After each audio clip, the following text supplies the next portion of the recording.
Hello, everyone. Good evening. Welcome to this Twitch stream of for Geek Therapeutics. Tonight, I'm Ben Woerner. I'm your game master. I'm going to be running the game Knights of Underbed for all of you here, and I think we already have everyone's characters really already chosen out. So if we could go around the group, I'm going to just kind of go in a circle what I can see on my screen. So Patrick, go ahead and tell us who your character is and one or two fun, cool things about your character. I'm going to be Bert, the Bear Paladin. Okay. Let's see. He's apparently a healer and has a shield skill, which I'm pretty excited about. Always like being the tank. So awesome. Cool. All right. Up next, we have Joshua. Hey, I'll be playing Pingui the Penguin, who's a bit of a toy gadgeteer repair type person, and he's always being followed by a little rubber ducky who doesn't actually talk, but does squeak and occasionally squirts water. Awesome. Fantastic. And then next we have Craig. Oh, you're muted, Craig. I am Hampton, Squeak Lord of Doom. I am a hamster in a ball, and I will roll over you. Fantastic. And then next we have Paul. Oh, again muted. So very sorry. I'm Princess Foxy. If you can think of Helen Mirren from maybe Red, that she's very proper, but please don't cross her. Okay, awesome. And then finally we have Dylan. Ahoy, mateys. I be Captain Brickman. Well, not really. I'm Jamie Brickman. Or maybe Brickman Banana. I am made of Megos, and my form changes. Fantastic. All right, so tonight we're going to play Knights of the Underbed, but I haven't prepared an adventure for anyone because one of the big fun things for Knights of the Underbed is you all are going to help me create the adventure. And the way we do that is we're going to go around in a circle, and we're going to share certain things that are true about this world that we're about to build together collaboratively. So a couple things. As we go around, I'm going to ask you for one thing that is true, like a true fact about something that's in this world. And it can be, there's a couple different like large categories that we cover. The first one being themes or threats. You know, maybe there's a storm going on outside, or it's Christmas time, or some other major holiday. The other big thing you can add is locations. Currently, we all know that all of you, actually, and we'll jump ahead a little bit, we also know that there are faces, which are like specific people, and then there are groups. Those are like the four major categories that you can add something to. We all know that you are all brave Knights of the Underbed for Billy the Brave, who is the child who you all protect from monsters and nightmares who try to attack Billy. You also know that you're located in Billy's house, and Billy has a room here in this house. And we also finally know that there's a group called Knights of the Underbed, who are a group of knights who's, of course, come from the Underbed, the great city of Underbed, which is a place where under all beds you can travel to, and there you can enter into the Dreamlands. And the Dreamlands is where all monsters and nightmares come from, but also all sorts of wondrous, fantastic things like Spider-Man and Superman and no, I'm drawing a blank for all the wondrous things. But that's where all of this comes from. So I'm going to go around the group, and then we're going to come back around. So everyone's going to get to add two specific things. And after you tell me the one thing, I'm going to ask you some like kind of probing questions to like flesh it out a little bit. So let's see, who should we ask first? I'm going to ask, let's ask Patrick again, right there at the front. what is something that is true about our setting, our place here in the game? Oh man, I'm on the spot. Okay. It could be like more family members. It could be like something about Billy's house or room. I have this idea about like what happens like the messier his room gets. Okay. So like as Billy gets like as his room gets more and more cluttered or more disorganized, like I'm wondering if that has like an effect on the world. Okay. I'm drawing from like personal experience with my kids. I feel like they get more disorganized as the rooms get more disorganized. And so it's like maybe like it increases the level of chaos within the world that they live within. Okay. So let's see. As Billy's room gets messier, so does the chaos in the world of the Knights. Okay, now let me ask you this. Is Billy's room currently spotless, sort of messy, or very messy? Oh man. It's going for me, dude. It's filthy. This place is disgusting and like things are just out of hand. Like they were okay. And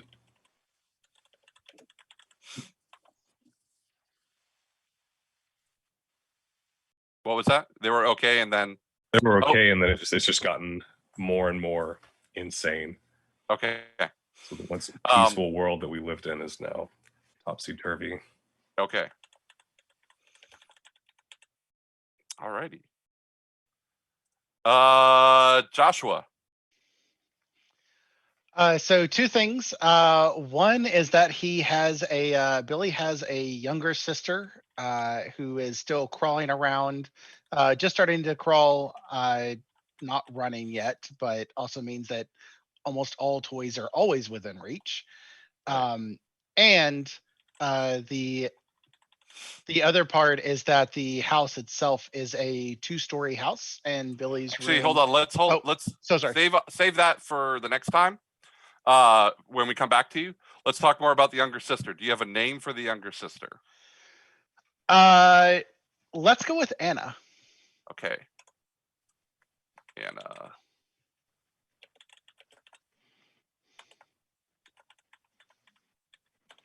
All right, younger sister is crawling. So toys within reach. And what's another thing that's true about Anna? How does Billy feel about Anna? Or maybe tell me how do the Knights feel about Anna?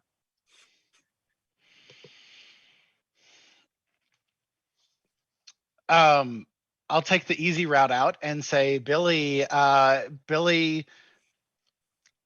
likes his sister, so and like welcomes her into the room, which may have contributed to the current chaos. But still just kind of, rolls his eyes and like will push some toys towards Anna to watch her play while he's doing whatever it is he's doing. Okay. But keeps her occupied, say, with Megos or other sorts of things. Yeah. Other toys. Okay. All right. Next up, we have. I keep opening the wrong thing. Okay. Next up, we have Craig. You want something new or something related to what's already been said? I can be totally new. We have themes and threats. We have locations, faces, groups. All I know is that as the non-toy in the group, I am not thrilled about this younger sister, and will avoid her like the plague because she wants to hug me and squeeze me and treat me like a plushie, and I am not. I don't know if there are any other pets in the house. I haven't seen any. Okay. No, go on. Sorry. Pretty sure that I'm the only one. All right. Are you? Let me ask you this. Are you a family pet or are you Billy's pet? Billy's pet. Okay. I'm pretty sure Mom doesn't like me. Okay, hold on real quick.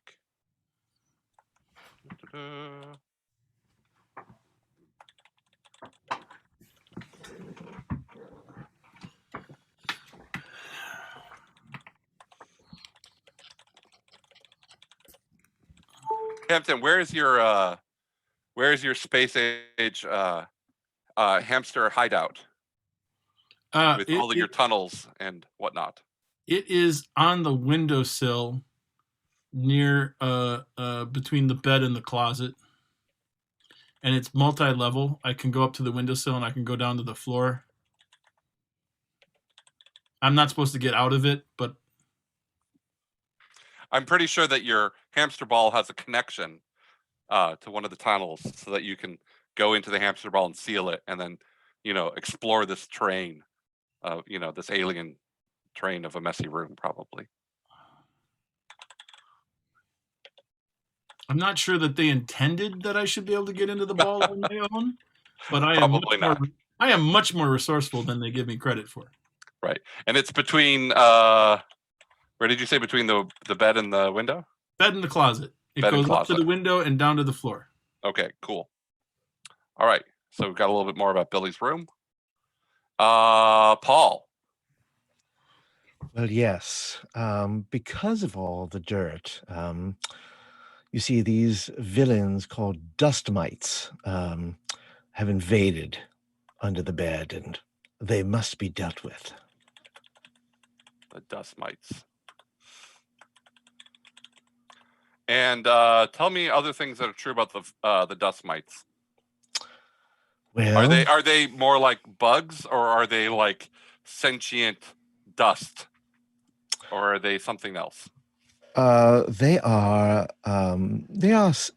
sentient dust. Okay.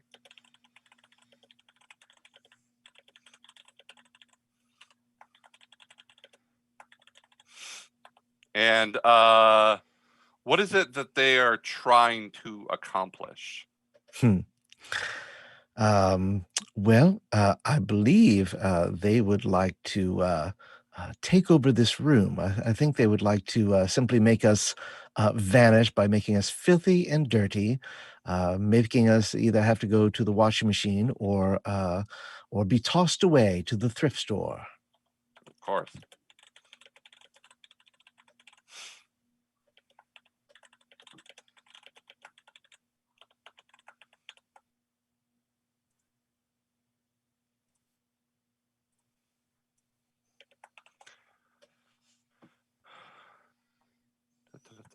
One second. Real quick. Okay. And then Dylan. I'm going to add a location in Awesome. a different room. There is a large Linux ball tower that was built by Billy and operates by moving balls down and up, and in the dream world can be used to make anything. Though in the real world, it just moves balls up and they go down. With Linux. Linux, trademark. That's right. This is obviously a company from, Finland. Okay, so it moves balls up and down. Where in the house is it? I would say the basement. Okay, basement. Always a grand place to have stuff.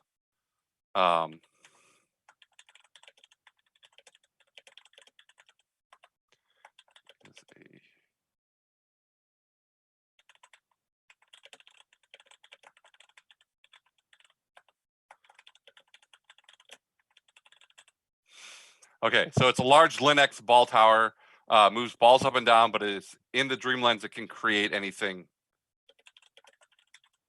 And it's in the basement.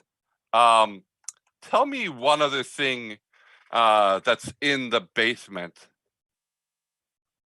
besides the ball tower. That is also where all the board games are kept. So then, am I assuming, is this basement finished, or is this like an unfinished basement? I like unfinished.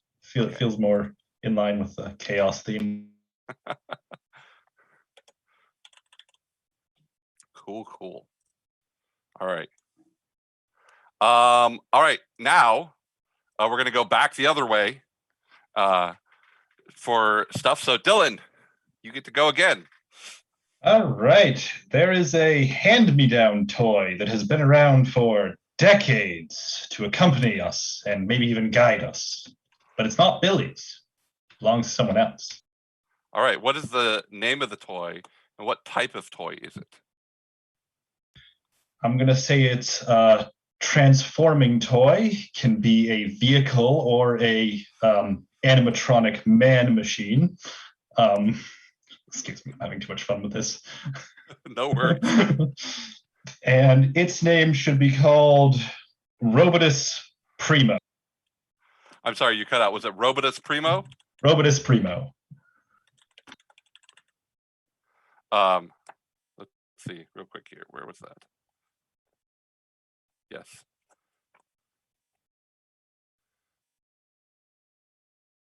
The microclones.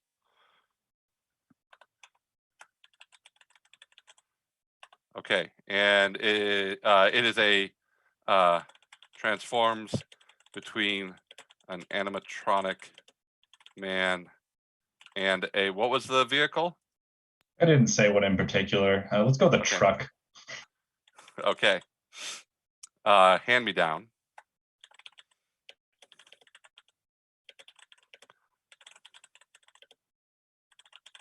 Is this from a parent or an older sibling or a grandparent?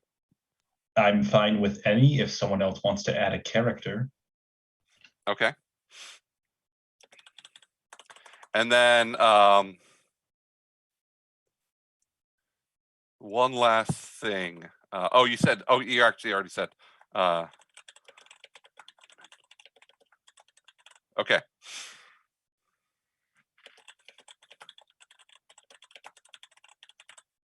Very well. Okay, cool. Their mentor guide to the Knights of the Underbed. Fantastic. All right, now back to Paul. Yes, I did hear something. It is the fall, but it's not quite Christmas, and there's something about a toy drive going on at school where they'll either take new or maybe slightly used toys. It's very concerning, though. Okay.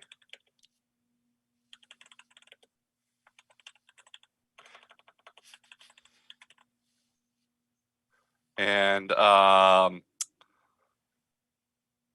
guessing has one of Billy's parents started a toy drive box by the front door?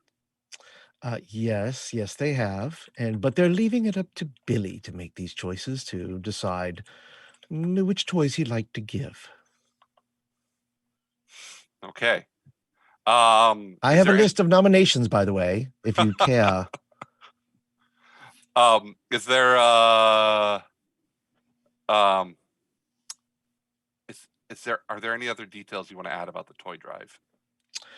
Well, it is coming up soon. Do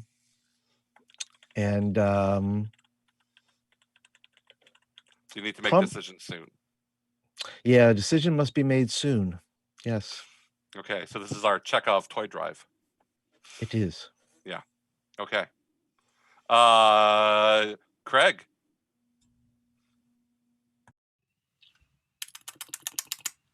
I don't want to alarm you, but I've been in the basement. And there are mice and rats in the basement. Oh, no. And quite frankly, they're jerks.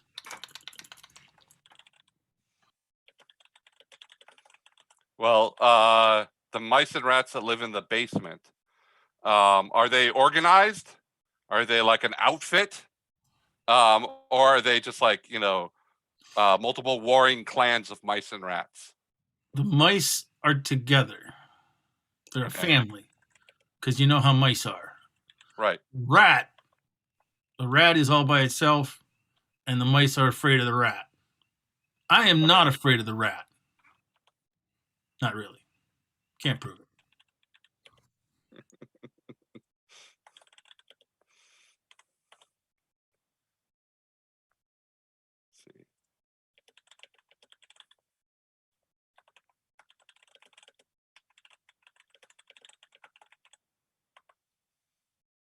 Is there a specific place where the mice and or rat live in the basement? Are they in the board games, or are they? They live in the walls, and the sewer grate in the back room by the laundry detergent. Yes.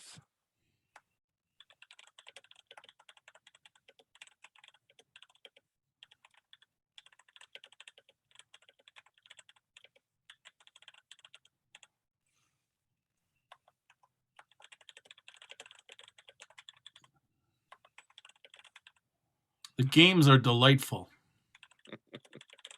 There's a lot of pieces in paper that need chewing. Very much so. It's like a charcuterie board or a smorgasbord. Yes, of paper. All right. Is there anything else you want to add about the jerk rat or the mice family? No. I'm pretty comfortable with them because I'm in my ball. That's right. Yeah, totally. Don't take me out of They're my not ball. a threat.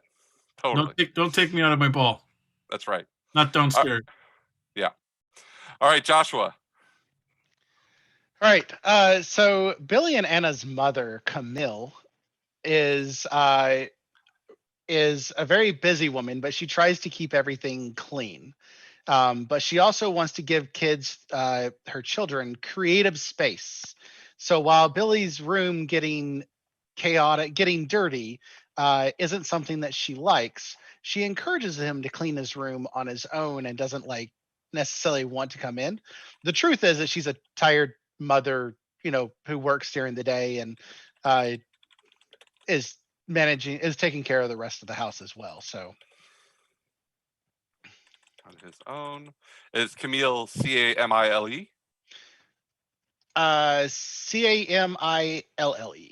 Okay. I guess it Encourages really Billy matter. to clean his room on his own. Tired, overworked mom. Also has a toddler. So Yep. yeah. Is Robotus Primo Camille's? Yes. Okay. Yep. Camille got it as part of, the running trend of creative toys and different things. She received it. She got Robotus Primo whenever the cartoons were first, airing, and she got the Robotus Primo because it was, a nifty toy that encouraged play and creativity. It was that it toy in It was 1987, I think. Yeah. Yeah. We all remember it. I got it because my dad was the manager of a jewelry store next door to a KB toy store, and he was friends with the manager, and like no one got it. The crazy thing is we didn't have a TV, and the only way I would like see any cartoons was at my grandparents, like half an hour a day, and so I didn't even watch it, and I had no idea what it was, and all my friends were like super jealous. I'm like, okay. Ended up giving it to my friend Ricky like a year later. But yeah, there you go. All right, so Robotus Primo was Camille's. Awesome. And is there anything else you want to add about Camille? If Billy doesn't start to put toys in the toy box, Camille's probably going to start volunteering toys.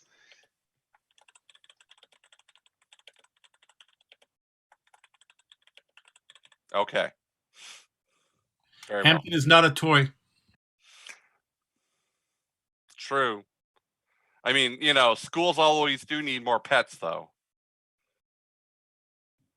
You've heard that before, right? Like third grade classrooms having their own pet pythons. Why does Hemi the hamster have a brown dot instead of a black one this week? All right.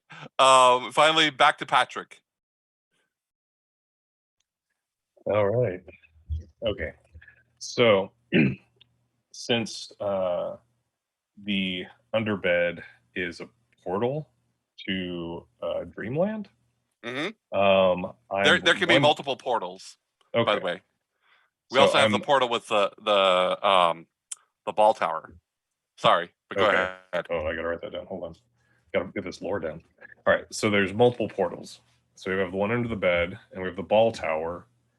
I'm thinking of what people in Billy's world function sort of as like elder gods, and how we might be able to contact them, and Okay. what the effects would be on our world of motivating in some way, like Camille. You know, is she a god to them, right? Like Billy's a god to them. Like Camille is like an elder god. And maybe Robotus Primo is like Camille's avatar in their world. And so we have this whole like like hierarchy of the deities within Okay. their world. I need to put this down under themes really quickly. Hold Okay. on.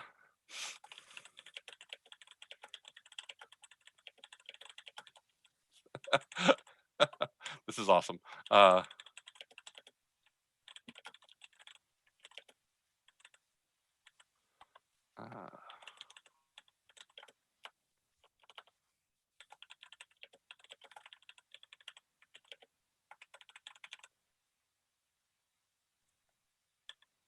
Okay, so Camille is like an elder god to the knights. Billy is the knight's god. Primo is Camille's avatar. What else did you want to add? Or is there something I missed? I don't know. You got to stop me at some point. But let me think. I had a part of an idea forming about this. Yeah, and that let's see. So Bert's a paladin, but a paladin of who? So Billy. I guess he's kind of working. Yeah, okay. Of Billy, got it. Yeah, I'll stop there. Okay. I'm afraid to go further. No worries.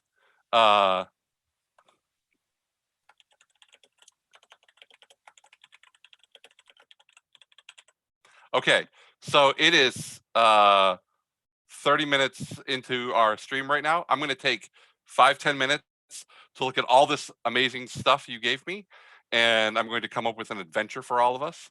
And during that time, I'd like it if all of you need to take bio breaks, get water, snacks, whatever, and come back, and we'll be ready to play as soon as I'm ready. So let's say at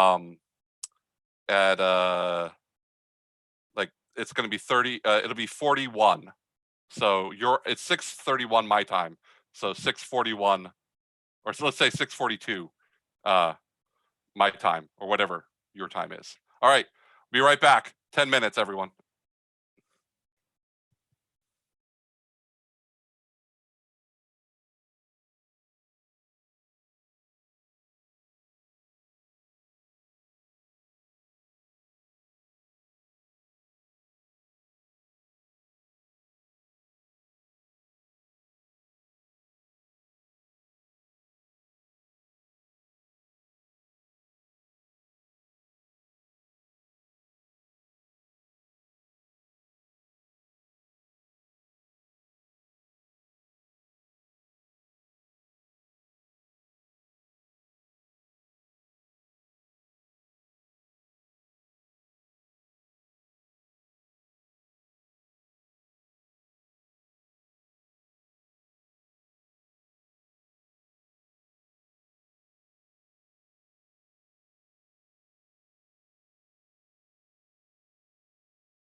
I asked my wife if we had something that I could paint whiskers on my face, and she looked at me and she said, "Sweetie, you have whiskers on your face."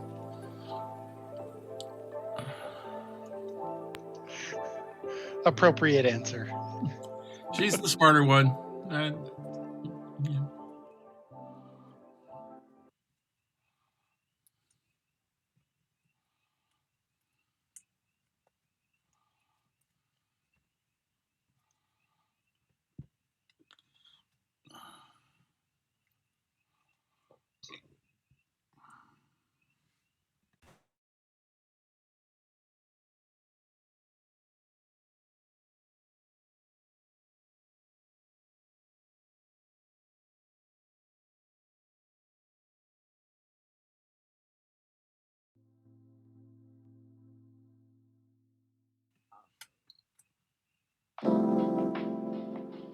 This reminds me a lot of the Stuffed Fables game.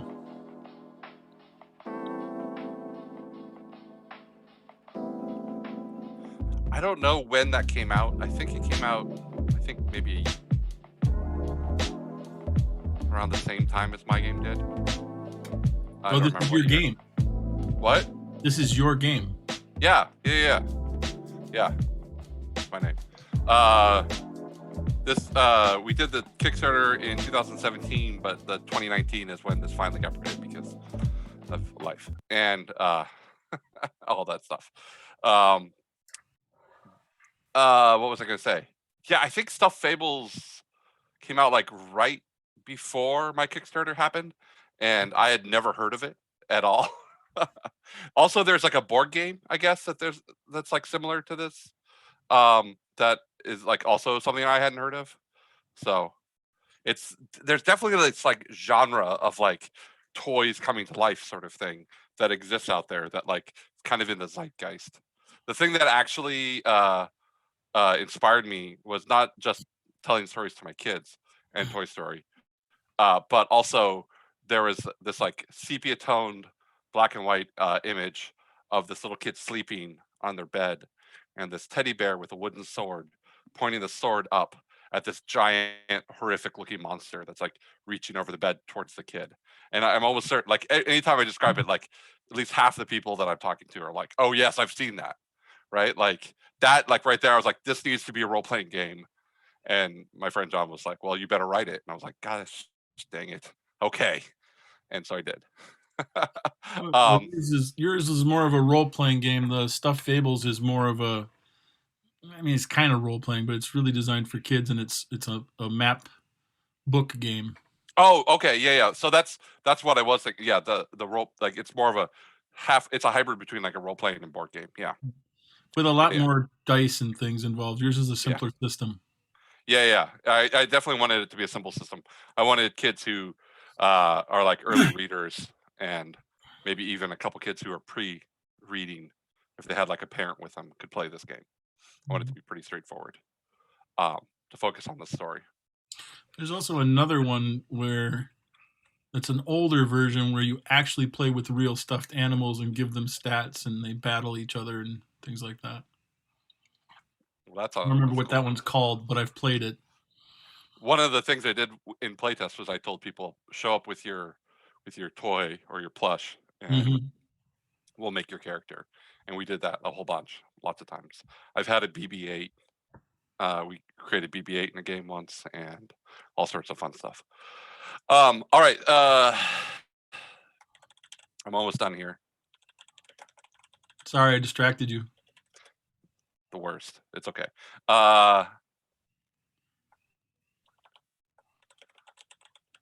Penge, do you have a penguin in your background now?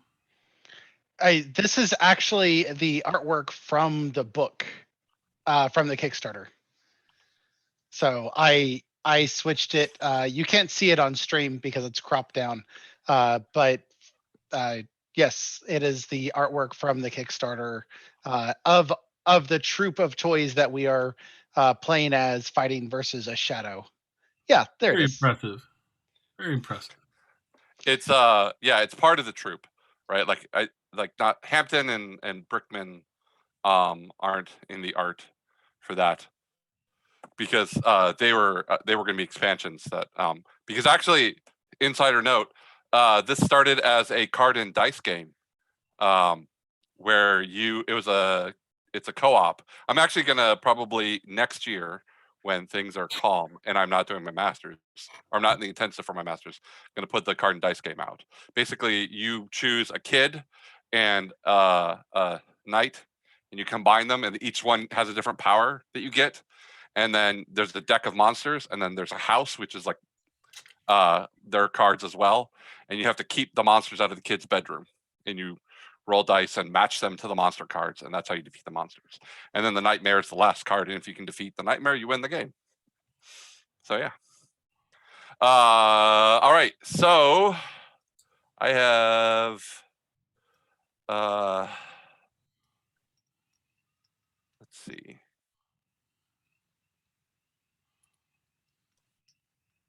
Okay. All right, I'm ready. Is everyone ready? We good? Yep. Okay. It is a dark and stormy night. The day has been long and chaotic. Toys and clothes and food wrappers and plates and all sorts of things that shouldn't be, on the floor of a kid's room are scattered about Billy's room, on shelves. There's like cleats and dirty socks that stink up, one corner, and there's like a wet, moldy, mildewy jacket in another corner. The lightning crashes outside, and Hampton's space age Fortress of Solitude shines on its plastic edges, and you see the tower up above where Hampton can climb up and look about the bedroom, and the plastic all the way down to the floor as well, the tunneling. And the four of you who aren't in Hampton's Fortress of Solitude, where are you in the room right now while Billy sleeps soundly in the early hours of the night? Pingy is walking around the room trying to find, amongst all the clutter and the chaos, what are parts and bits that he can pick up and add to his collection to help himself build things that will make situations better, but then two, kind of help Billy clean up this mess, because it's even for Pingy, it's getting to be a little much. Okay. Yeah, you're searching through the detritus, and there's like, little things. Oh, here's a Roosevelt log that you could put in your backpack. It's got those little cutouts that you could probably use for something fun, maybe like a pole or something, and just different things like that. Let's see, Foxy and Brickman and Bert, where are all of you? I am patrolling, walking back and forth throughout under the bed and so forth, just keeping my eyes open, wondering Okay. what foul things might be afoot. Well, there's definitely a foul sock. No feet in it though, but it is a foul sock right there, hanging off the bed. It's one of those long soccer socks. The bottom half is now stiff from the amounts of sweat from the kid wearing, from Billy wearing the sock, 3 or 4 times to soccer practice. Oh, I poke it with my space gun. And the smell of sweat and Cheeto foot just like wafts over you. It does not go well with your eau de parfum. That no. Brickman. Well, Jamie is digging through the small container of Megos to see if he can come up with any new outfits for himself. But unfortunately, he's not really as creative as Billy is, so he's having a rough time with this. Yeah, there's like 5 of those black and white space trooper outfits that you're just like, oh, not another one. That you've what are gone you gonna do through. with that? Yeah, an evil space lord. That's that's lame. And yeah, so many of those. And then there's like wizard school outfits, and you're just like, maybe, I don't know. You got just like small pieces, random pieces, and little one brick ones. What do you even do with those? there's like a little cheese wedge, piece, and Yeah, you're like, I look could at put it on that. my head, but then I'd just be like a sports fan, So, um, so yeah, you're digging through the smaller box, which is just like minifig type stuff or Brickman type stuff, and the large box of Megos is just beyond there, and it's open and it's like kind of spilling over, almost like a sand dune of Megos, of like this multicolored rainbow of and then Bert, where are you? Bert is folded in half and being used as a pillow at the moment Yes. because God knows where Billy's actual pillow is in this mess. I'm trying to extract myself. My head is like folded up on my back, and my little legs are just trying to walk out from under. I'm just slowly undoing myself. Foxy noticed the pillow, like it's down between the nightstand and the bed. It's like slid off and down there. Like at the start of your patrol, you're like, oh, hello, this is right here. And Bert, give me a test to see if you can get out easily here. I would love to. Let's see. If I have any. Yeah, just you don't have any traits specifically, I don't think. No. Okay, so 2d6. I have a 5. And a 3. Fantastic. All right, so you pull the 5 is a success. So after a few moments, you feel Billy's head just like slowly slide off of you, and you pop free, and you stand up, and you see your shield and sword over by on the nightstand there, and you can see that in the between that there's the top of the pillow there. If you wanted to like pull that up as well, and Foxy, give me a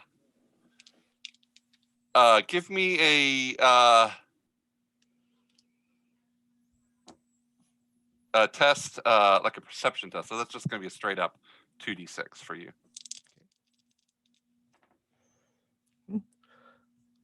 6 and a 4. All right, cool. Also, actually, I'm sorry. Also, at the same time, Hampton, give me a perception check. I don't know if you have anything for that either. It's probably going to just be a 2. Yeah, it's just going to be 2d6 as well.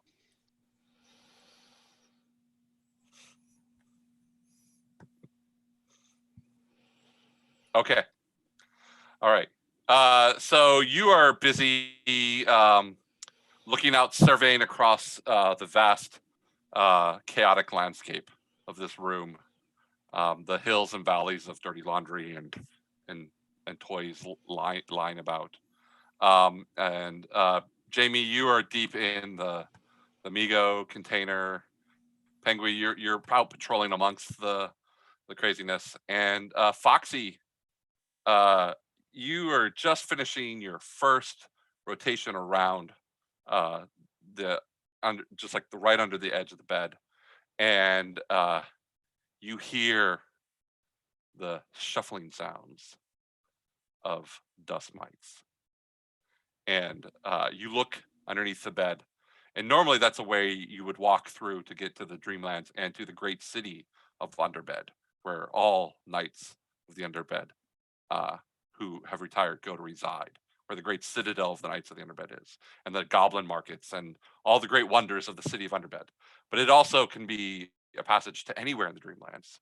And as you look, you see the telltale tumble dust ball roll past you, and little red eyes start to glow in the dark, and they just proliferate.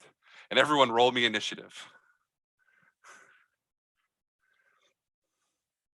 And then go ahead and put it in chat.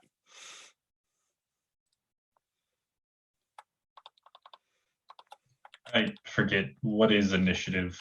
Oh, that's great. It is 2d6 and then just add them together.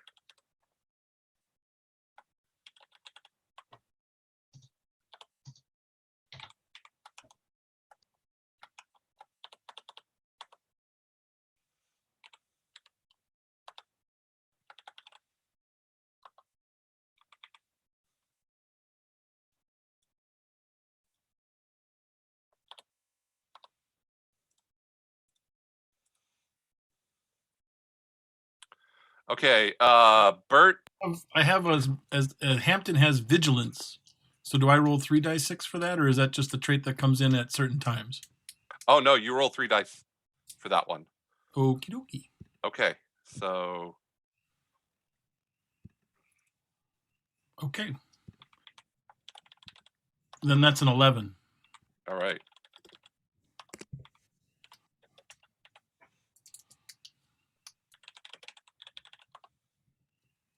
I have some questions. Sure. I'll answer in just a second. Let me get these Fair enough. sorted out real quick here. Oh, that's not what I wanted. Where was it? This. Hampton is a patient hamster. Good. Then, and then we have Bert and Brickman, who both had an 8. Who wants to go next? You can work it out between the two of you. You're both on mute too. I think I'm more occupied with my Okay. current project. All right. I'll go. All right. Bert. 8.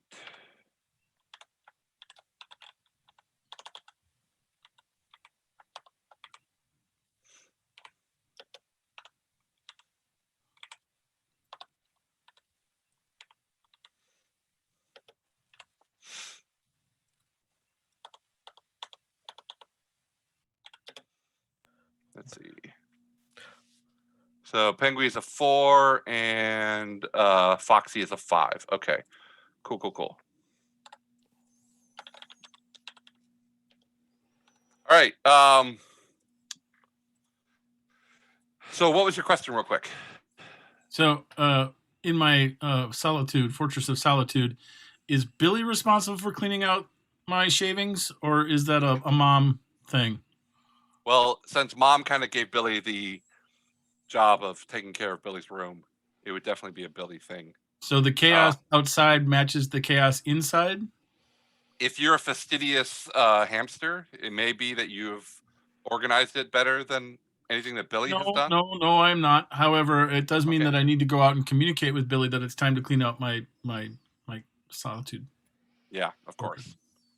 Okay, Unfortunately, Billy's deep in sleep right now. Yes, but that's the best time to communicate. I go out and I find something important and chew it into little bits. Oh, okay. I see.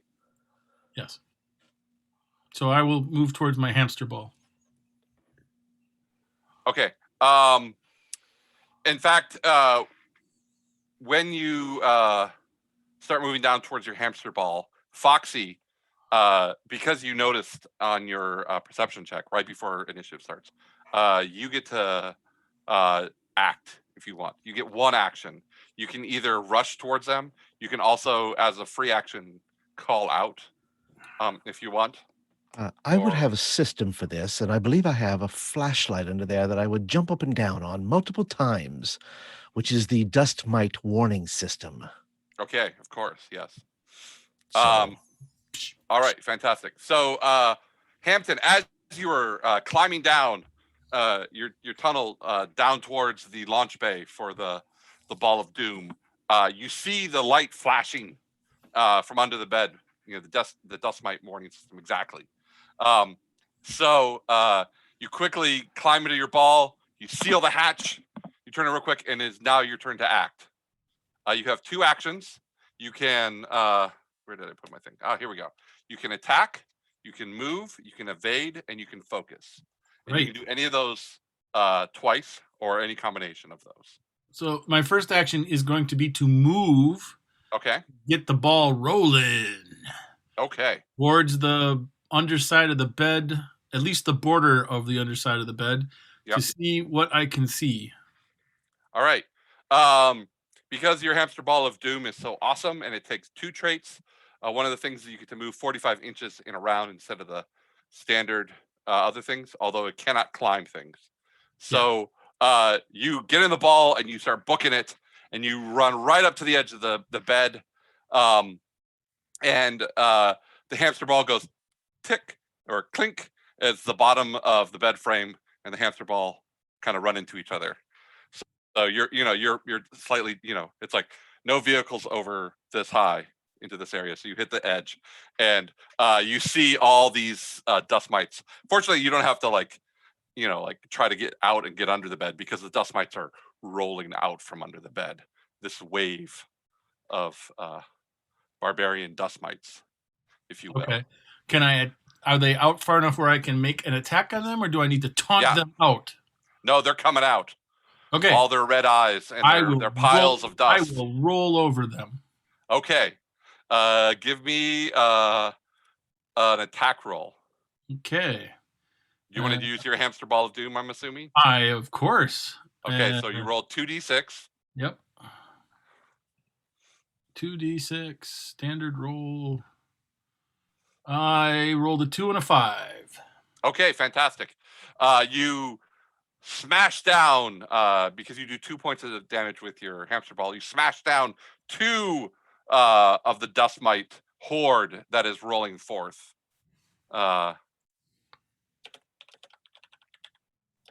To arms! Dust mites! Fantastic. You And dirty then buggers. the dust mites go.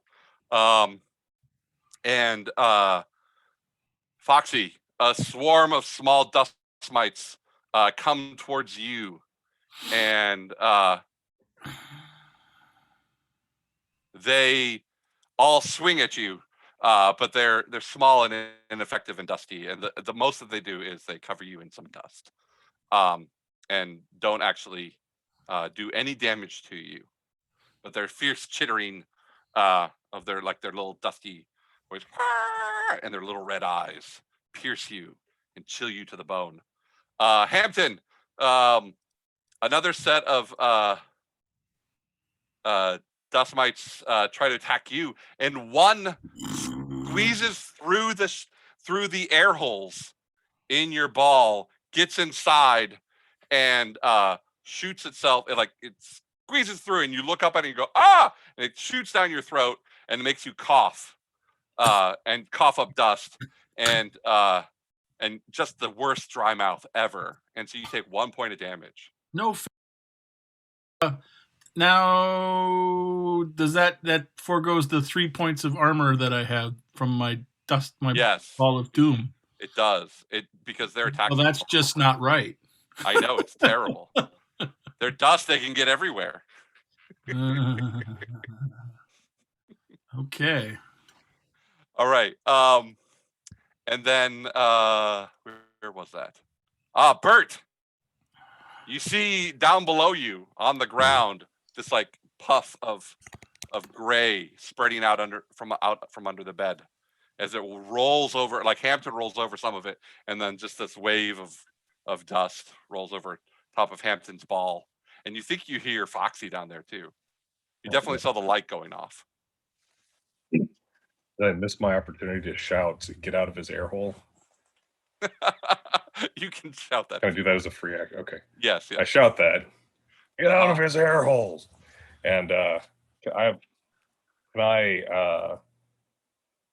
fall without injury? You can. That would be like a move action. Okay. So yeah, I would make that as a move action. So I just tip off the edge of the bed. Yeah, or just step off it if you want. Yeah. No, I want to fall just clumsily. Okay, that's totally cool. I don't want to land with a sound. Poof. Yeah. Yeah. Yeah. And then of dust mites. Exactly. So what's your next action? Now that I've landed, let's see. Can I declare a smite, or is that's an action by itself? Yeah, it's one of your parts of your paladin thing. So it's a smite action. So it's like an improved damage sort of thing. Right. I'm gonna go and get after these things a bit, I think. Okay. Let's see. Hold on. So Hampton, are you injured? Are you taking damage? Damage? A little bit. Okay. I'm going to use my healer action Okay. to aid my comrade. How do you get to me? I'm in my ball of doom. Good question. Is it magical healing? Yes, it is. Okay. All right. So you're I'll like the remember only what one kind that of can cast actually it is. heal Hampton. Gotcha. So yeah, so you can roll 2d6 and just put your hand up against the ball and magically heal Hampton if you need to. Okay, I'm gonna try to magically All right. heal Hampton. I got a 6. Fantastic. I put my hand against the clear ball and close my eyes, and the little twinkle in my black eyes emerges, and I siphon out the dust mites. And Hampton, you are healed now. You're no longer hurt. Sweet. This is all happening on the left-hand side of the bed, Thanks, Bert. like between the window and the welcome. bed area. And up next is Jamie. You heard all the commotion, and you stick your head up out of the Migos Brickman box, and you see right, like, that was behind you. Now you're looking back towards the bed. Right there, there's Bert and Hampton and Foxy all fighting this wave of dust mite invasion. Oh no, this is terrible, and certainly no place for Jamie Brickman. So Jamie runs, and by that I mean I transform into Captain Brickman, who is Ahoy! the best shot in the world. And thinking quickly, I'm going to try to improvise a firearm from a megaphone and one of those little cat pieces. It's fantastic. It's right there. So go ahead and roll 3d6. All right. I rolled a 6 and 2 3s. Fantastic. So you hit with the 6, and the little piece flies across the room. We pan out to this room, and it's raining outside, and there's this child sleeping on their bed, and there's this little puff of dust that comes out from under the bed, while the hamster's moving about, and there's these 2 stuffed animals, and you see this tiny little minifig running across the ground, and then this little red peg flies off and like hits some of the dust mites, and some of them just disappear.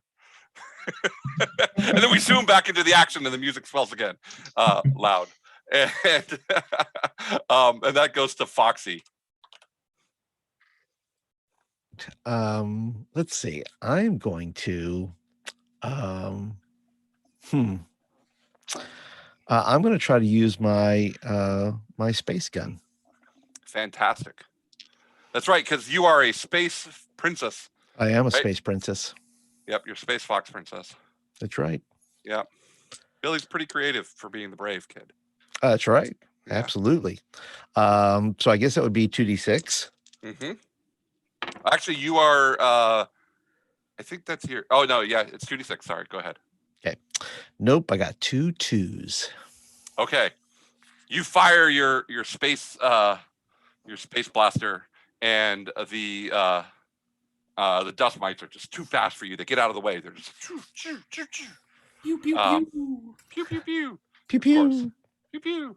And then Penguin, you're a little bit ways away as well. You were kind of near where Jamie was when all this happened, and you turn around, still holding your Roosevelt log, and or maybe you've just put it in your pack, and you see ahead of you this commotion. I have this Roosevelt log, and I look forward, and I see Jamie just take off past me, and I look down at Winston, and I go, Winston, to arms! And Winston will shoot water squirt, like squirt water out at some of the dust that's coming out, and then I'm gonna go in and like kind of unwieldy, like not really that great at it, but I'm gonna try to like start knocking some of the dust around. So, yay, Winston! Winston bounces forward, and then sprays dust. So go ahead. Does not hit. Oh. So he sprays some dust, or he sprays water around, and starts to get the floor wet and stuff. And I start to swing the log around, trying to knock things in. Am I close enough that I need to use do I need to use a movement to get up to them, or are they far enough out? Okay. Then I'll move in and then start to try to knock them in. I'm actually going to try to knock them into the water. A 4 will not do it though. No. Alrighty. But you and Winston are like trying to corral the things. And all right. So the attack has just begun. Hampton, you're feeling better. It's back up to you. There are still dust mites around me. Mm-hmm. Oh Okay. yes, a big horde. I am going to attack and evade. Okay. By evade, what my evade looks like, I don't care if they hit the ball, but I am going to try and spread out my legs when I'm not rolling the ball to cover the air holes. Ah, good. Yeah, that's a very important thing. So that's my evading. Okay. But I will make a standard attack on the nearest one and see if I can roll over it. Okay. And I rolled a 4 and a 2. Apparently, trying to cover the air holes and rolling the ball is difficult. Very difficult. And then you're evading for your other. Yeah. Okay. All right. So go ahead and give me a roll of a 1d6. Okay. Oh, actually, no, never mind. Not right now. Okay. Oh, wait, yes. Actually, it is right now because it's the mites. So they are. Yes, I rolled a 6. Okay, fantastic. The mites try to sneak into the air holes, but you're covering them up and you're pushing them out, so they can't. They can't get in. Whack-a-mole. Only it's a game called Whack-a-mite. That's right. Okay, and then we have. Let's see. Oh, and then they are going to 1, 2, 3, 4, 5. Penguin. They are attacking you. Oh, and they definitely hit you. So you are covered in dust. And it looks like they're burrowing in to they're burrowing in between your seams, trying to pull your seams apart. So you take a point of damage. And you're just now dusty as heck. No. Yeah. All right. And up next is Bert. Yeah. Who's near me? I've got Hampton. Everyone is nearby now. Close to me. Yeah. Is everyone considered adjacent to me? I think Hampton is probably still rolling around near you. I would say Foxy's adjacent. I don't think Brickman or Penguin are quite adjacent with you. They're a little farther on the other. They're near the end. They're near the foot of the bed. You're closer to the middle of the bed. They were using ranged weapons. Exactly. Gotcha. Well, I will go ahead and do my best to protect my allies that are near me. And I'm going to use my second evade action, which allows me to grant benefits to my nearby or my adjacent allies. So I'm going to try to protect Hampton. Okay. And let's see. When I do evade, I do it with 2d6. Right. So what happens is until the beginning of your turn, any attacks, which will be the next round of dust mite attacks, anyone that's adjacent to you that gets attacked by the dust mites, like Hampton and Foxy, will get to roll 2d6 instead of 1d6. Okay. Because you're also protecting them with your shield. Right. Okay. Ready. And then what's your other action that you want to do?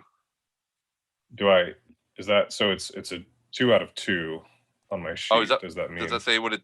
For my second paladin action, when I take the evade action. Oh no, it's just saying that's the second half. The second one. Yeah. Got it. Yeah. Thanks, boss. It's just the second. Yeah. It's the second half of that ability. Gotcha.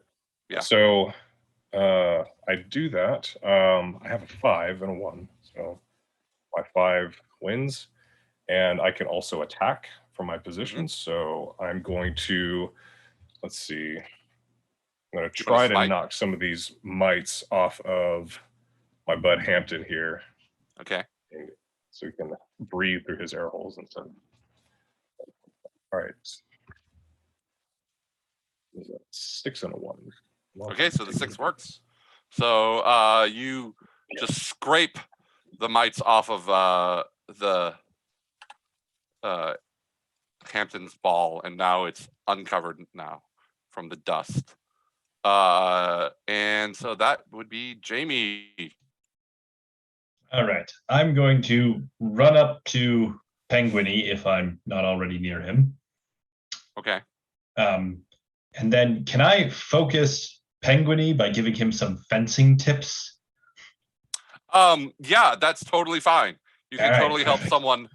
someone else succeed at their test. That's totally Penguiny, focus on your footwork and don't overswing. That's so fantastic.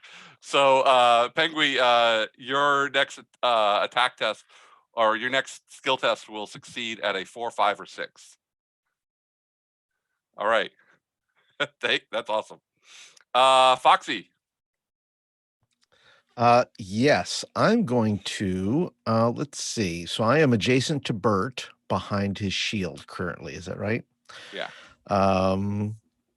But I see, I'm going to shoot over and see if I can't get some of those dust mites off of Penguin if he is in range and I can see him and so forth.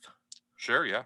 Also, when am I? I guess this comes with, but I'm proficient with my gun. But it says mastered weapon. Does that come with experience? That when I have a mastered weapon? Yeah. Okay. Yeah. All right, then I will try to shoot some of these mites off of Penguin. Oh no, double ones. Fortunately, there's no critical failures. That's good. No. But not in this game. There are in like Tiny Cthulhu and other tiny games. But yeah, this one you're totally fine. It goes flying off and it's clear. Or it shoots, but like the dust mites get out of the way. Right. Foxy's a stormtrooper. That's right. He's clearly I am. Yeah, you learned how to shoot from those space right. troopers. Yeah. And so they're like dodging out of the way. They're dust. It's like what they do. It's pretty terrible and annoying. And then finally, yeah, and you were, so that was your first action. What was your second action? If you want to, you can attack again. Okay, well, I would like to attack again. See if I can't Sure, go ahead. Change this up. 2 4s. Okay. Yeah, you're just shooting wildly all over the place. Just, the music swelling behind all of you. And the Penguin is now your turn. Okay. Is it an action to look for? So I'm looking for an overturned glass or a bowl, something to like shove the dust mites into that we could then like trap them. Yeah, there's a glass. There's a long, like a tall glass, like a clear glass. It's like laying on the floor with like a slight residue of like water in the bottom, or Kool-Aid, slight residue of Kool-Aid in the bottom. And the fact that there's a glass on the floor, like if Billy's mom saw that, right? Like this, and like you see that it's like fallen off like one of the tables in Billy's room, and there's actually a crumb covered like small plate from like lunch yesterday or something. That's still sitting. It's like kind of teetering on the table up above. But yeah, on its side, long glass. Okay. I'm going to look over at Jamie. I'm gonna go like this, and I'm gonna start like two-hand like kind of pseudo fencing carefully, but really just as much trying to corral the dust mites towards the glass. Sure. And that will be a 6. And fantastic. Then I will go ahead and attack again. Sure. So double action the attack with a 3. So that one will miss. That's fine though, because the remaining dust mites, you get them all into the glass with your first attack. And if you, and so you're kind of like keeping them there, and they're all like, growling at you from the bottom of the glass, and they're turning slightly pinkish as the remaining Kool-Aid seeps into them. And in that moment, you hear something. It's so loud, like Billy's asleep, and you hear this noise that says, "Microclones, transform!" And you see this like glowing lights from the other side of the bed, like play across the ceiling, and you hear like just really loud, like loud enough that you hear footsteps coming down the hall, and you just all kind of freeze for a moment, and the door opens and light spills down into the room, and Camille sticks her head in and says, "Billy." And then she looks and sees that he's asleep, and she's like, "Oh, these toys. Oh my, oh." And she like looks around the room, and like she sees the glass and like steps over all of you, picks up the glass and the plate, and like just and then you hear Anna in the other like room like make a noise. And like this is Billy's been asleep for a couple hours and Anna is awake. You just like and so she turns around and rushes out the room and closes the door. And you still hear like the sound, the mechanical sound, but it's much quieter now, and it's on the other side of the bed. And then you hear the roar, the deep guttural roar of a dust bunny, also on the other side of the bed. So you're out of combat now because the dust bunnies on the side of the bed have been defeated. And if you want to, you can like rush to the other side to see what's going on. Is this the sound of my mentor and hero, Robotus Primo? It is the sound of Robotus Primo. As fast as I can. I won't even take the time to change my more fancy outfit. Exactly. You make it around the corner first, Jamie, and everyone like piles in behind you, and you see Robotus Primo hanging in the air as a giant dust bunny holds Robotus Primo in its jaws. It's just giant like tumbleweed of dust and carnage and terrible glowing red eyes. And there's like tiny little dust mites like cheering around it, going, and Robotus Primo looks at all of you as he corrodes and like starts like his batteries wearing down, and you can see the battery acid like come out of his chest plate that is screwed shut. And he looks at all of you and says, "Get the eternity particle. You must save me." And he just stops.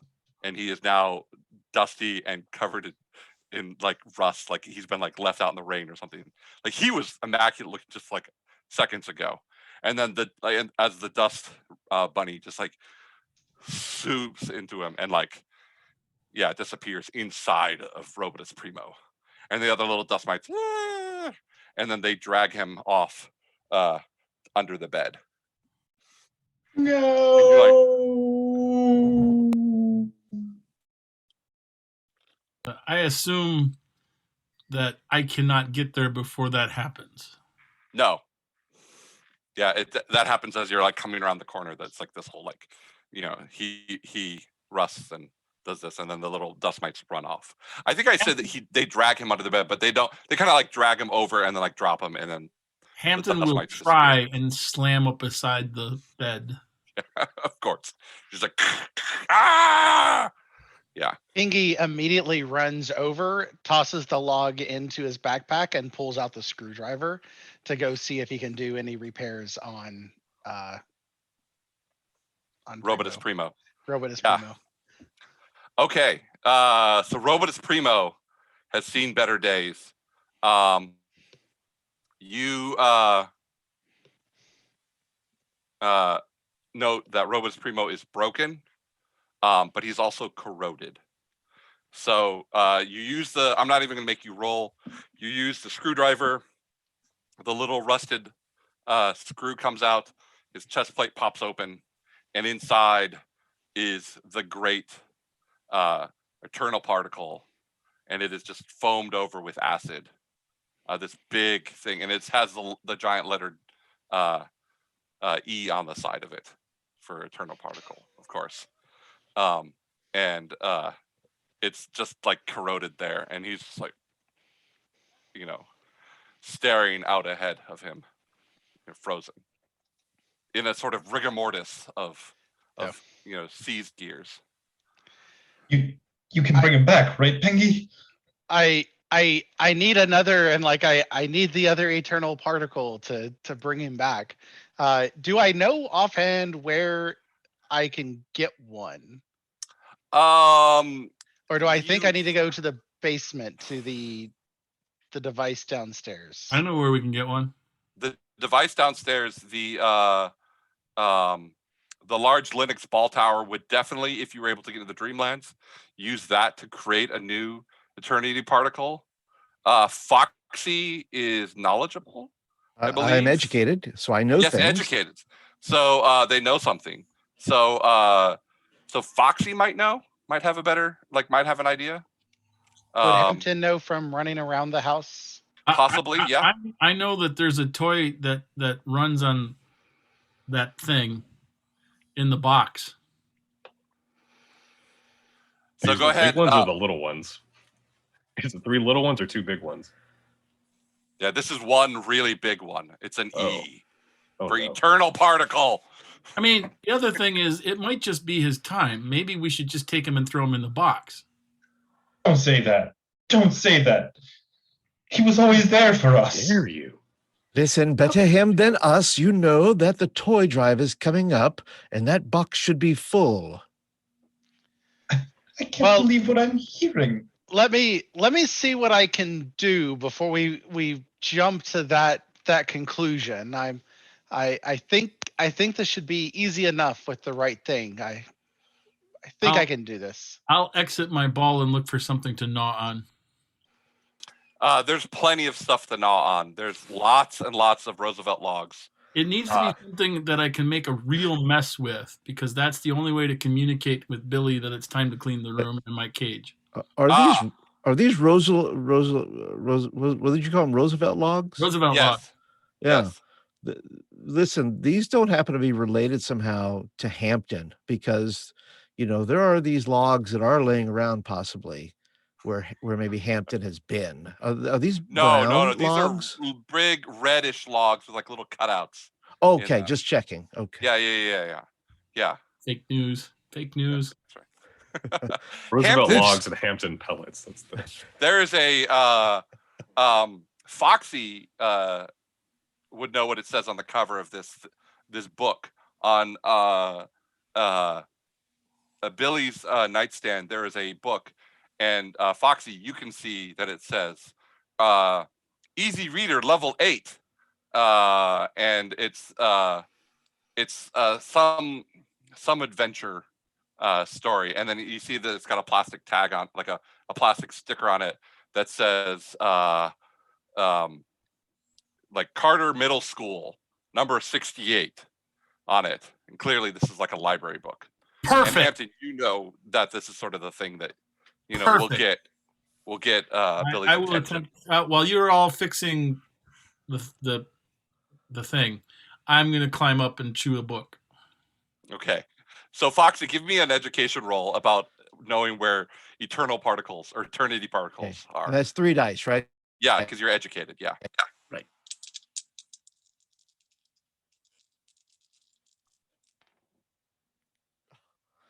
A 2, a 1, and a 4. Yeah, you've never heard tales. I mean, you've seen smaller particles, like the ones of the A rating and the AA. Like those the ones particles. in my flashlight. Right, exactly. But no one has ever seen such a massive, powerful thing as the eternity particle that was in the chest of Primo. So, Penguin, you are able to pull the destroyed particle out and remove all the acid. Like you have like a little brush that you pull from your backpack, and you brush out all the acid and clean it out. but without a new eternity particle, you're not going to be able to bring Primo back. So If there's only one place we can get it, then we have to go there. Well, it is worth the journey to the basement. And I start just grabbing things to throw into my backpack that I will randomly pull out and describe at a future point in time. Yeah. And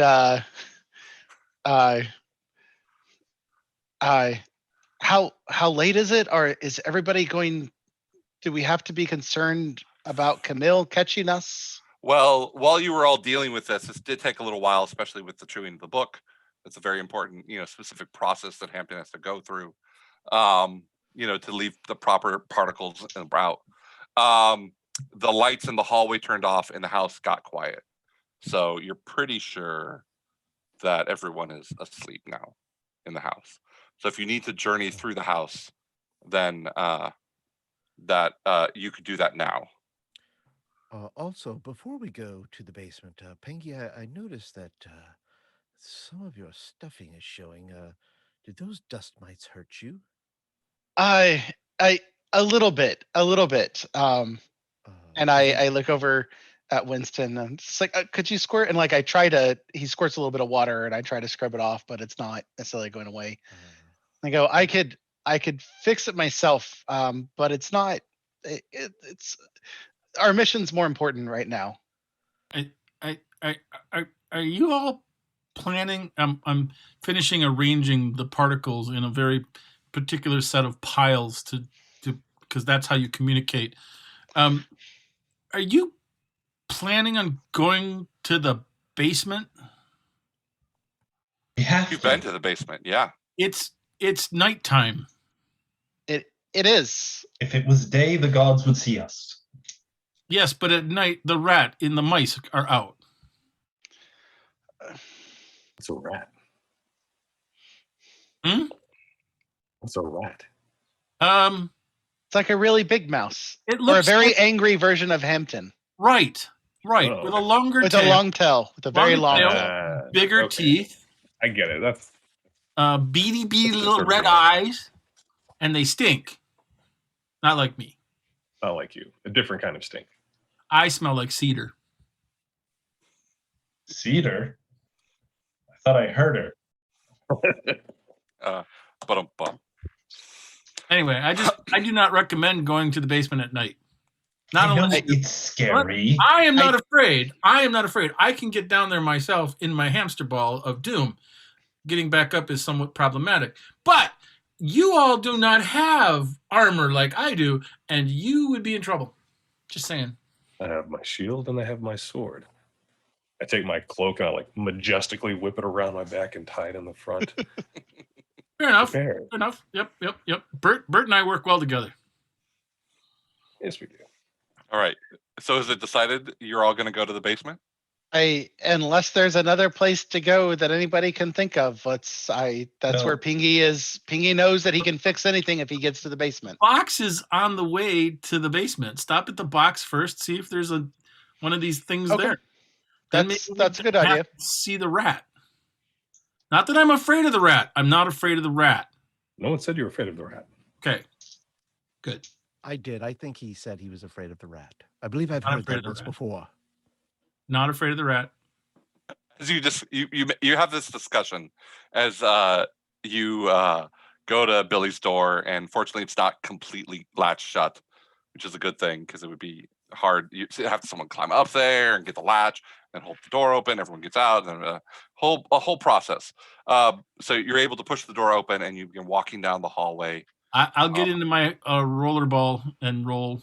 Yeah, of course. Yeah, you're rolling along amongst the other knights, and the whole house is dark and quiet, and it's rainy, so there's just kind of this like white noise of rain on the rooftop outside, and the floor is you're walking along a hardwood floor with like a long hallway runner down the floor, which is actually kind of askew, and it's got some like stains on it, because toddlers and children. and you are all you've just reached the front door, and there's the large box, and just past you're I should say you're in the foyer. There's the front door up ahead. There's like a window at the top of the front door, and you can see the lightning every once in a while from far away flash through the room as it rains outside. And there's like a street light pouring, with light coming through. Just to the left is the doorway to the basement, and at the base of that is the large box, and off to the right is the doorway to a garage. And you've just arrived at the box, and it's kind of a large box. It's definitely taller than any of you, so you're gonna have to climb up if you want to look in there. Who's gonna climb up? Okay. Pingy will. All right. So Pengy, Give them a boost. yeah, totally. You don't even have to roll. You just take your time. You boost up. You look down in the box, and the light illuminates the box. It's mostly empty. You see that there are some Diplo blocks that Billy is trying to get rid of, and it looked like Anna had chewed on them, so maybe Camille had like thrown them in the box there. There's several chattering teeth toys that they're just like this, and then there's a broken sword light that they got one time when they went to some like holiday parade thing, and it was like one of those little cheap things that worked for a day and then broke. So that's in the box right now. How big is the sword light? Like, is it too big for like one of us to wield? Oh yeah, it's too big for Okay. it's Billy sized. But it definitely has like it's got one of those particles in it. So it might be the right size. Okay. I will go and I will the teeth are very easy to see that they're don't have a particle. Yeah, the teeth are those wind up type. Yeah. Wait. We're not gonna be able to boost you up. Take some rope. I have rope. Yeah, well, let's tie some rope to somebody. I will, since I'm in the box, I will take the rope and just hold on to one end of it and then throw the rest over the other side. As you throw the rest over the other side, a tiny chubby hand reaches out and grabs the string and pulls you up with it. And you are face to face with Anna, who is awake in the middle of the night. She has climbed out of her crib, and she is in her diapers and a little like onesie, and she's like, "Ha!" And she's got one hand. Like the fact that the rest of you like did not hear this child, like this is like a ninja toddler who was very silently crawled down the carpet and like got there and was like, "What's this?" As this little string went flying up in her face, and she holds you up, and there you are hanging in the air, holding on to this string that Anna's like, "Ha!" like googly noises at your face. So what do you all do? There is a child like amongst you, or right behind. I immediately let go to fall back into the box. Okay. Smart. I run over her foot and then roll away. Okay, so she's like down on her knees, so her feet are out behind her, and you're gonna roll over one of her. Whatever I'm gonna do, I'm gonna bump into her foot, her knee, something, so she sees me, and then I'm gonna roll away to try and pull her away from the toys. Okay. All right. Give me a roll for this. Give me a 2d6 roll. 2 and a 1. Okay. So you kind of bump into her, but she's so chubby she doesn't even notice, and you kind of like roll back a little bit. So what is everyone else going to do? Can I run and jump off of Hampton's ball with my sword and stab this demigod in her diaper with my little sword here? Sure, go ahead. We've got to save Pengy. Hampton is not going to sit still for that. Well, roll towards her and give me a little. That's going to be a disadvantage because Hampton is not letting you jump off of him to kill a god that he doesn't believe in. Right here, Hampton. All right. So move and attack. Yeah. Here we go. Whoops. Oh, well, that was a drop. 6. I'm sorry. I What was that? wish a 6. and Okay. 3. I wish I Right. could show you guys these rolls. I feel like it's getting suspicious, but this It's is all really good. happening. You leap off, and your small plastic sword, toy sword, like pokes her right above the diaper, and she goes from to, and her face turns to thunder and darkness. Foxy and made a Brickman, you're mistake. both there, like right there, and you're looking up at her face as it contorts from this god of Yes. happiness to this just To a very angry god Yeah. baby. yes. What have you Either you want done? to do anything right before, because this baby is about to explode. Yes, I would like to. I have I gain advantage when trying to convince or influence someone. Okay. So I'm gonna say, no, no, no, no, no, no, no, no, no, sweet baby. No, no, no. It's okay. No, no, listen. I have cookies in the kitchen. Okay. Would you Give me a like a roll. cookie? Give me a roll. A 5.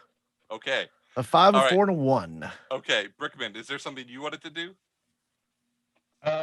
This has gone very south, so I think I need to be the emergency. So I'm going to Okay. invoke one of my extra forms, which is a very ingenious design. It is a replacement leg for one of the coffee table legs. And I'm just going to camouflage right in. Okay. So you are now a coffee table leg right there. Yeah, fantastic. The small god child is just about to scream, and it starts to, it goes ah! Like that, which is just piercing. But then it looks down, and Foxy says about cookies and everything, and go and like leans down and like Yes, Foxy yes, a up, cookie. and then like noms on your head. Not like there's no teeth, right? So it's now you're just your head is wet. And it's like holding you, and No, you filthy beast. I mean in the kitchen. and this goes on far too long for your to save any like face for this. You're getting nommed.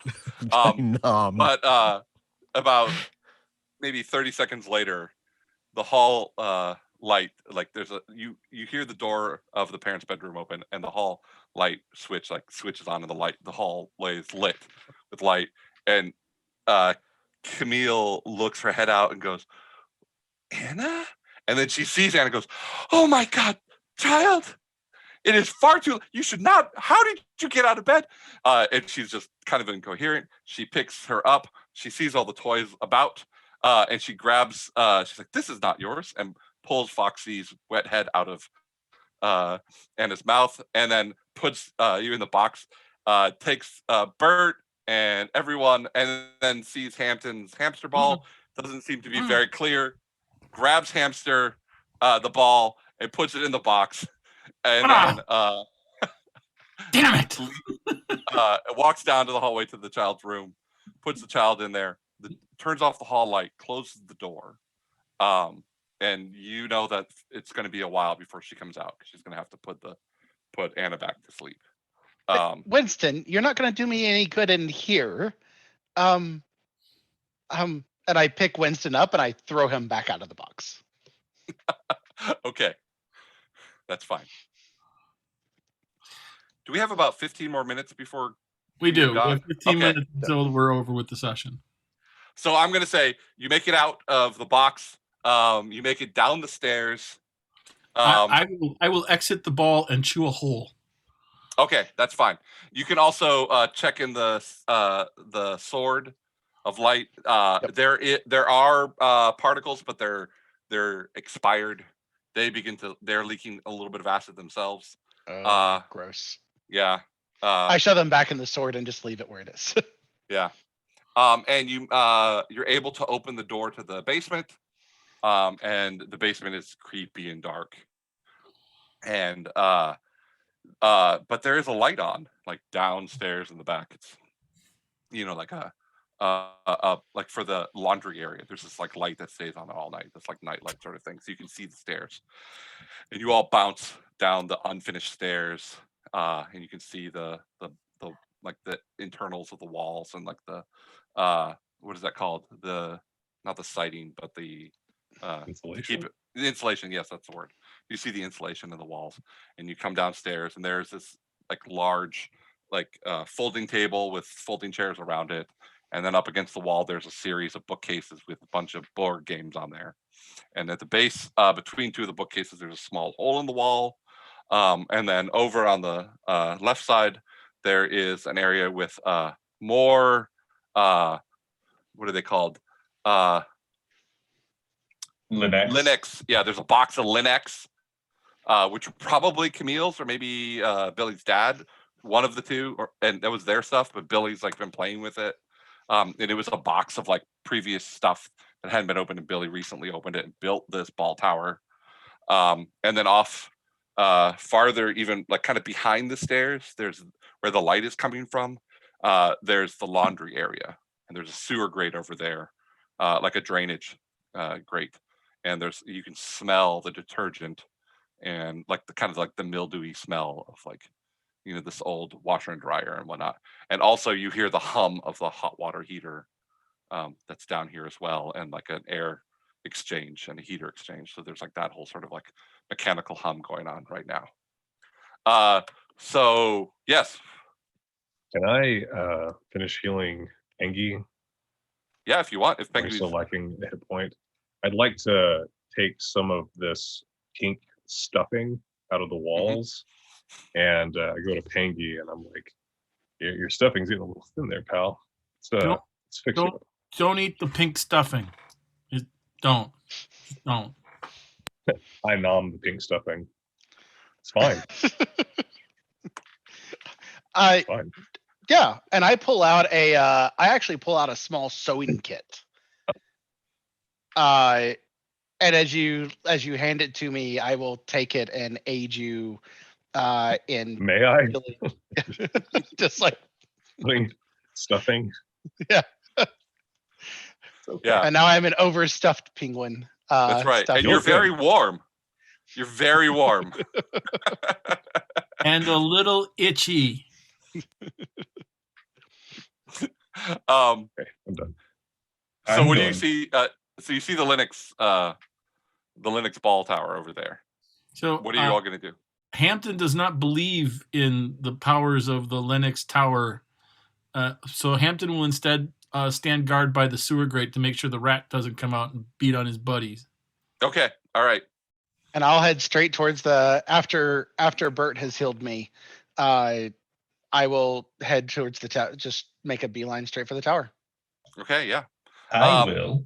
Oh yes. Go ahead. Yes. Turn into my ninja outfit and sneak over to the tower. Or if there's an electrical thing we got to turn on, I'll sneak over to that instead. There is. Yes. Yeah, I'll sneak over to the switch. Just as you arrive at the switch and you go to take your little hand out to like switch the switch. Yes, exactly. You hear a chittering noise. The Linux tower is mostly in shadow. And as you approached it, you could all feel the power of the Dreamlands come over you, and the tower kind of transform into this magnificent glowing copper and brass contraption where you put this like ball of energy in, and it transforms stuff, and then whatever it is that you're trying to get comes out. And you see Hampton, you look over towards your friends, and just you realize that you're not guarding the right spot, because on top of the box where all the Linux pieces are is a tall, furry, toothy creature with a top hat. And he says, "Who's touching my machine?" And you see this rat, and it's Richard the rat. He's kind of a jerk. But he doesn't go by Richard. But he has a vest on with like stripes, pinstripes, a fancy vest with bright buttons, and this like shabby top hat. And he's he's got his tail, and he's kind of like swinging his tail around. "Who's going there to touch my machine?" And he kind of like standing there, like staring down at all of you. Oh, and he's got like a walking stick too. This machine should be for anybody, and we need to use it. He's Brickman, he perched on the probably top. hasn't noticed you because It belongs in a museum. Oh, wait, sorry, wrong genre.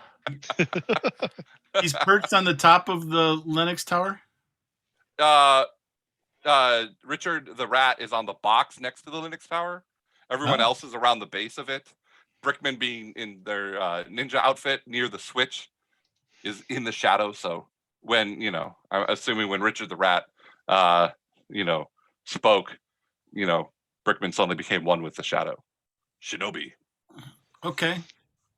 I'm going to attack the bottom of the box with as Okay. much force as I can build up. Go ahead and give me a roll. And if I happen to go past Bert, I might ask Bert to give me a hand. Sure. I still have 2 at the moment. That's right. Just smack the ball as I go past. All right. Does that by any chance give me any advantages? Of course. You can go ahead and roll 3d6 for this. Good. I will double my attacks. I have the ability of Furious Tenacity. Yes. Double the number of attacks I have, so I'll make 2 attacks on the box. Yep. And the first one, I roll a 5 and a 6 and a 3. And the second one, I roll a 3, a 6, and a 6. Fantastic. You slam into the box. The box side crumples under the furious rage of the hamster, and the rat tumbles down amongst all of you. Is oh, of course. If you really needed the box the machine that badly, you should have just said something. I'm happy to trade. Happy to trade.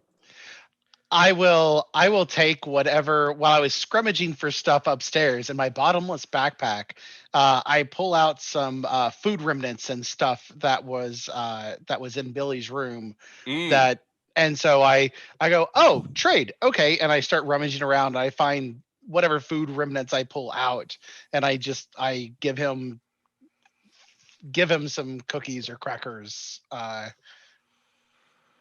Well, this is very kind. He starts looking kind of like greedy. He's like, his lights light up, and this is very kind and would normally pay for your ability to approach the machine. But since you're already here, I need some other form of payment for whatever it is you take from my glorious Linux machine. And he looks over at Hampton and says, the ball will do. Now, he's obviously trying to be greedy and take more than what has been offered to him. So if any of you want to try to convince him otherwise, that, you could totally do that if you'd like. I point my space gun at him. Oh. And say, the ball stays with us. He's like holding all the food. So go ahead and give me a persuasion check. Okay. I think you're charismatic, are you not? Turn on the machine as Foxy is saying this to make it seem like total control of the situation. Yeah, totally. That's fantastic. So Foxy, you can roll. Well, okay, fantastic. Yeah, so he's like, okay, fine. I'll take the food. This one time though, one time. And he like scurries off with the food. And you are able to turn the machine on. You take one of the red plastic balls, you put it into the machine. Of course, here, in this like shimmery area between, the Billy's house and the Dreamland, the ball glows with this light, this inner light. And you place it in the machine, and it does all this whirring and clanking, and steam comes out of it, and then it goes ka-chunk, and this little like metal door pops open, and out rolls small little gumballs, and also a Eternity Spark, rated E.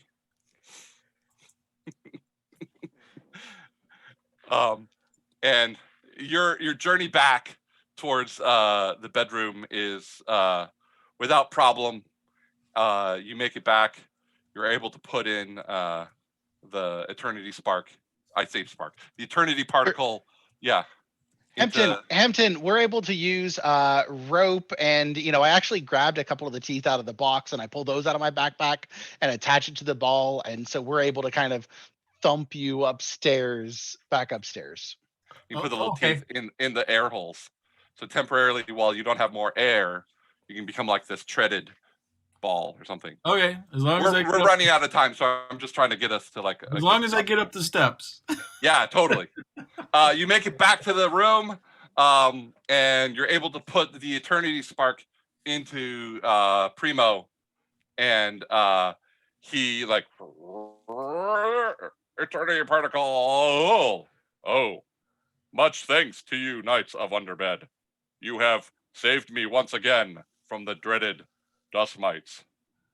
And he stands up and does a sound, and lights glow and flash about. And yeah, you have saved the day. The next morning, the mom comes in to like look at the room and says, Billy, I really don't want to have to tell you about cleaning your room. And Billy sees the Jude book, and he says, I'll handle it. So he cleans the room up. He finds plenty of Roosevelt logs and other things that he doesn't use anymore, and he puts those in the box. And then the mom takes the box to the school and drops it off, and all of you plus Primo are safe from the void. And I'm going to end it there because we have about 3 minutes left before the end of the session. If we had another 2 hours, I would have done so much more. But that was fantastic. So I hope everyone enjoyed the time. And if you have any questions or comments or anything, go ahead. You can hit me. And I know we're only going to stream for a couple more minutes, so we can talk, now. And also, if you need to talk after the stream, that's fine too. So, do you have any comments, questions, suggestions, or ideas, or anything like that? Quick comment. That was awesome, Ben. That was fun. First of all, that was I'm glad you enjoyed. so much fun. Awesome.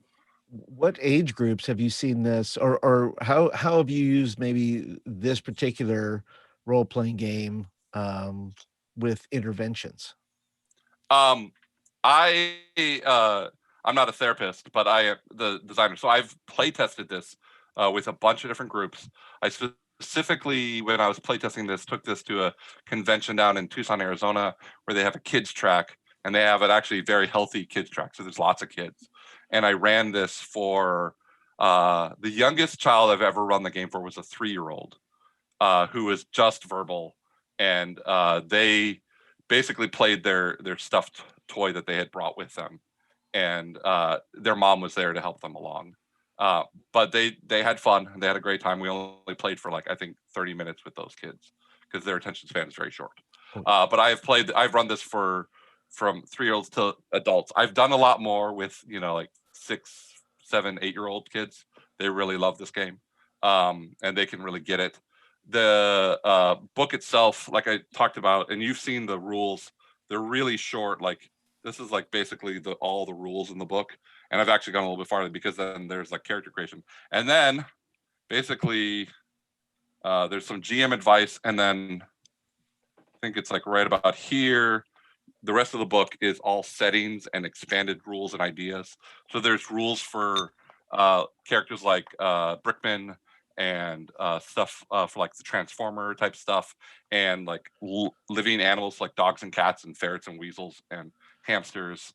And then there's all sorts of setting stuff. So there's places, there's a whole description of Underbed and the goblin market, the night market that goes on there, and just different places in the dreamland, and monsters playing good monsters who have monsters who have decided they're going to go help kids now, and all sorts of different things. And there's actual adventures in there too. So it's all, you can play this. There's stuff in here. There's content in here that's for kids of all different ages, but there's also adult stuff. So you can get really scary themes. Some of the nightmares are definitely not younger kid friendly, because we have La Llorona and the Banshee and Opa Nacht, and what else do we have in here? I'm trying to think of Five Nights with Freddy.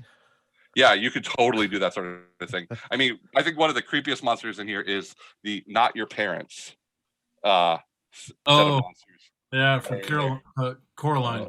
Yeah. And so there's and Bloody Mary is in here. So here are some of the different creatures. Opa Nacht will has his bag that he carries over his shoulder, and naughty children who are outside at night, he will throw them in his bag or snip off their heads, that sort of thing. That's a little bit more like not for the younger set. Yes, go ahead. So what was the build the setting thing we did? Is that a normal thing you suggest to engage kids, or is that just something you did for funsy with us? There's rules for it in the book, and they're a little bit like tonight I changed it up a little bit as far as like the rules exactly that are in the book, but I've been using that sort of type thing for like to set up for like convention games and whatnot, and it does help a lot with engaging kids. Like it definitely brings them into the setting and story because it makes it theirs. It helps with adults too, because like seriously, same issue. Like they're like, oh, well, what do we do now? And it's like, well, there's all these things you've created now, so let's do that stuff that you've created. And it really helps with buy-in and like getting people into the story. And just with a little bit of practice as a GM, you can make this work for yourself. John Wick came up with so John Wick made a new, like a sort of refined version of it. He called the years ago called the Dirty Dungeon. And I say refined because now I've forgotten his name. The guy who created a Pendragon role-playing game, he came up with the original idea of having like players create stuff for his stories. And oh my gosh, what is his name? Greg Stafford. There's literally a rule in the gaming industry called Stafford's Law, which is if you think you've come up with a new concept or game rule for a role-playing game, you didn't. Greg Stafford came up with it in the 70s or 80s while he was very high. And it's a fantastic rule, whatever it was, right? So it's very serious. Like Greg Stafford came up with all sorts of groundbreaking stuff. So that was like the Dirty Dungeon idea, and that's something that like I like refined and put into World of Do, which was my very first role-playing game I did. And then I know that like the Dresden Files role-playing game took something like that and they put that in their thing, and then Knights of the Underbed has it, and there's a couple of other games I think that have this sort of like buy-in type thing too. Yeah, Kids on Bikes is very much like that. Yeah. Where we have to design, the setting and the rumors and all various things like that. Yeah. Yeah, and they're awesome. I'm in part of like a writing group, like a large writing group of people that, with those guys, and they're fantastic. Kids on Bikes is a fantastic game, and there's tons of hacks for it too. So if you want like kids on broomsticks, or kids in spaceships, or kids in mecha, types like, and some of it's unofficial content, but there's all sorts of fun stuff that you can do with Kids on Bikes as well. So yeah, I'm a big fan of their stuff. So yeah, are we still streaming? Awesome. Yeah. Okay. I never opened up the streaming thing. I was too busy doing other stuff. So thank you so much, Ben. Greatly appreciated. It was a blast. Yeah, Ben, good stuff. Thanks everyone. We're going to move the stream over to another channel to do a raid. So just hold on one quick second. We'll do that. Sure. No problem. Thanks. I appreciate Get raiding, guys. Your system is extremely easy to use, easy to teach, and your character sheets are half a page. So that's all good selling points when dealing. You can actually use 3x5 cards. Yeah. And the character you used, these characters I all made a specific